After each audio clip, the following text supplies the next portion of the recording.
আসসালামু আলাইকুম রহমতুল্লাহি ওয়া বারাকাতুহু। আমরা নাদিয়াতুল কায়দার একেবারে প্রথম থেকে নিয়ে শেষ পর্যন্ত পর্যায়ক্রমে ভিডিও করার চেষ্টা করব।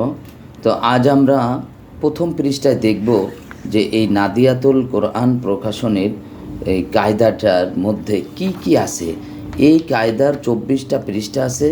এই 24টা পৃষ্ঠা যদি আমরা ভালো করে আয়ত্ত করতে পারি তাহলে কোরআন শিক্ষা করা আমাদের জন্য অত্যন্ত সহজ হবে, একেবারে সহজ হবে। তো আপনারা দেখেন, প্রথমে আছে আরবি ভাষার 29টি হরফ। এই 29টি হরফ দিয়ে কোরআন শরীফ লেখা হয়েছে। তো আমরা আজকে চেষ্টা করি যে হরফগুলো কিভাবে পড়তে হবে। এইটাকে বলে আলিফ, একটা কলমের মতোই লম্বা দাগ, আর এইটা হলো হামজা। আগে বলে নেই, যখন আমরা হরফগুলো হরফ হিসেবে উচ্চারণ করব বা লেটার হিসেবে উচ্চারণ করব, তখন আলিফ আর হামজাকে টেনে পড়া যাবে না, আর বাকি হরফগুলো আমরা টেনে টেনে পড়ব।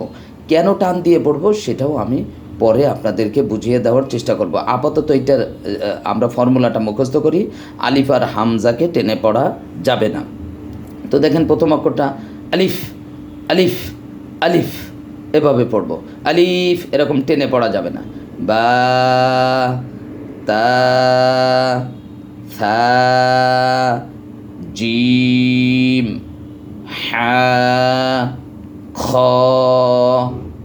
দাল, দাল, র,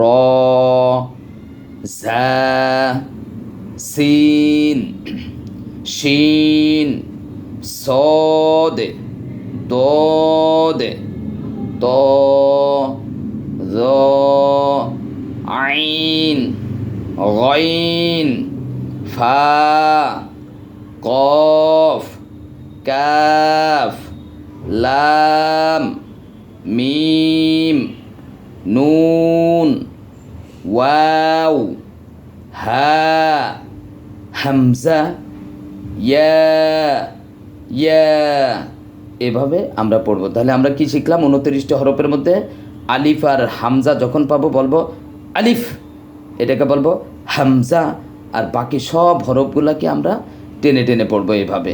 তো এভাবে পড়তে থাকুন। আমি প্রত্যেকটা হরফ আলাদা আলাদাভাবেও দেখাবো ইনশাল্লাহ আগামীতে ভিডিওতে, যে কিভাবে হরফগুলো উচ্চারণ করতে হয় আমি মুখে দেখিয়ে দেব। তো আপনারা দেখতে থাকুন নিয়মিত আমার ভিডিওগুলো। আশা করি কোরআন শেখা করা আপনাদের জন্য সহজ হয়ে যাবে। আসসালামু আলাইকুম রহমতুল্লাহ।